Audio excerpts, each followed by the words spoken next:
Você lembra de como Stranger Things era na primeira temporada? Quando ainda era bom? Em meados de 2016 saiu Stranger Things, e ninguém imaginava que aquela série simples, ambientada nos anos 80, ia marcar tanto. A história começa na cidade de Hawkins, acompanhando 4 amigos, Mike, Dustin, Lucas e Will. Eles estão jogando Dungeons and Dragons na casa do Mike, uma cena que já estabelece quem eles são, como pensam e como funcionam no grupo. Trogloditas? Eu te disse. Quando o jogo acaba, o Will vai embora de bicicleta. Até a metade do caminho, seus amigos acompanham ele, mas depois, Will passa a ir sozinho de noite. Essa sequência é extremamente bem construída, porque ela é longa o suficiente para criar tensão. A estrada vazia, o barulho do vento, o jeito que a câmera acompanha o Will, a cena então corta para uma espécie de monstro que está no caminho para casa. Curioso ver essa como a primeira cena do Demogorgon. Mesmo aparecendo tão pouco, essa cena já dá mais medo do que qualquer outra cena do Demogorgon na nova temporada. O Will tenta se esconder, corre para dentro de casa e se arma com uma espingarda, mas infelizmente não adianta, e ele é levado pelo monstro.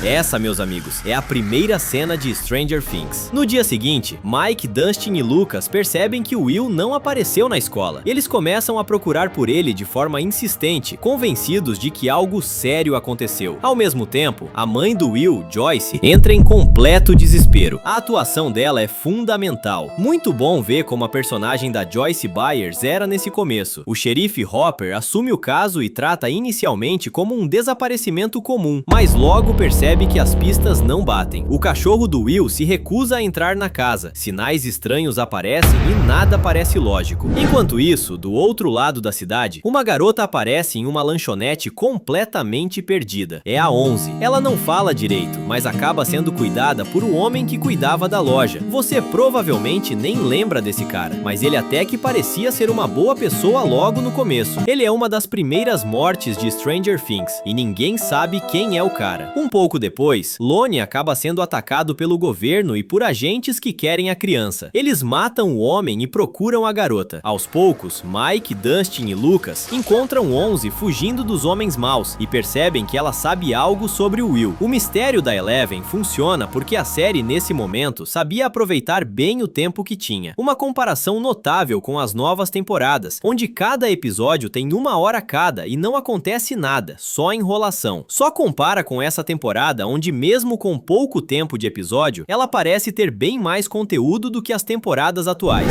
Com o tempo, conhecemos uma das coisas que, na minha opinião, era o grande diferencial dessa série, o mundo invertido. Só de comparar como ele é tratado hoje em dia e como ele era tratado nessa época, você já entende o nível. As pessoas que o Dr. Brenner mandava pra lá morriam em menos de 5 minutos, literalmente. Hoje em dia é praticamente um parque de diversões. Além disso, a estética era incrível, facilmente o dos portais mais legais da ficção, na minha opinião. A atuação da atriz da Eleven também nessa temporada é muito forte, justamente porque ela quase não fala. Tudo é passado pelo olhar, e cara, realmente ela mandava bem aqui. Pena que isso se perdeu com o tempo. Enquanto as crianças investigam por conta própria, a série também desenvolve o núcleo dos adolescentes. A Nancy, irmã do Mike, começa a se aproximar do Steve, enquanto a melhor amiga dela, Barbie, acaba desaparecendo durante uma festa.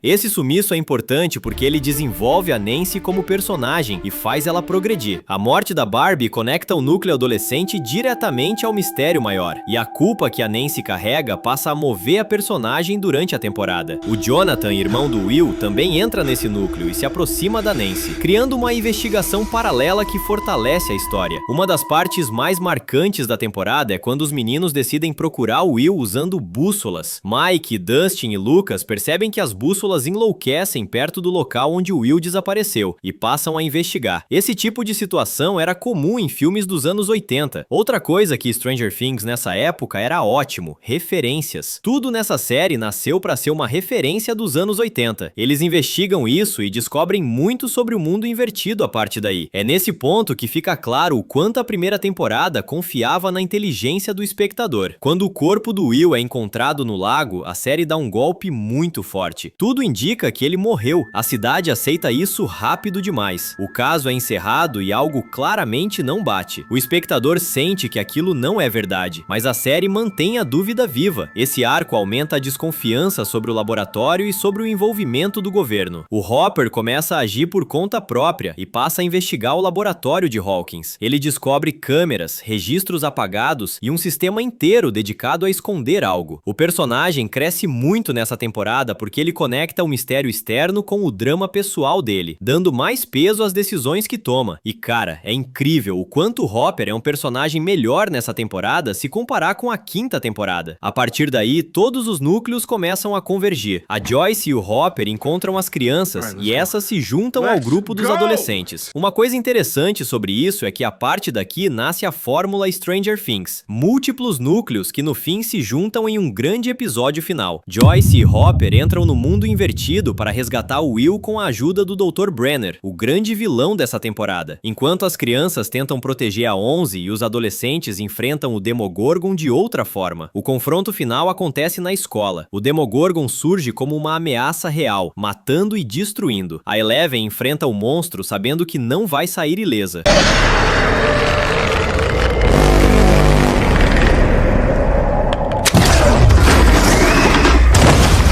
Quando ela usa seus poderes ao máximo e desaparece junto com ele, a cena passa um sentimento claro de sacrifício. Não é vitória limpa. Tanto que os irmãos Duffer já afirmaram que a ideia original era matar a Eleven ali mesmo. Pensar em Stranger Things sem ela hoje parece impossível, mas naquele momento teria sido coerente e extremamente corajoso, coisa que depois iria faltar muito em Stranger Things. A temporada termina com o Will de volta, mas claramente marcado pelo que viveu, e com a sensação de que algo foi resolvido, mas não apagado. É isso que faz a primeira temporada funcionar, um grande mistério por trás do mundo invertido. Tudo funcionava melhor sem muita explicação nessa temporada, dava aquele sentimento de perigo bem maior. Mas claro, tudo isso é só a minha opinião.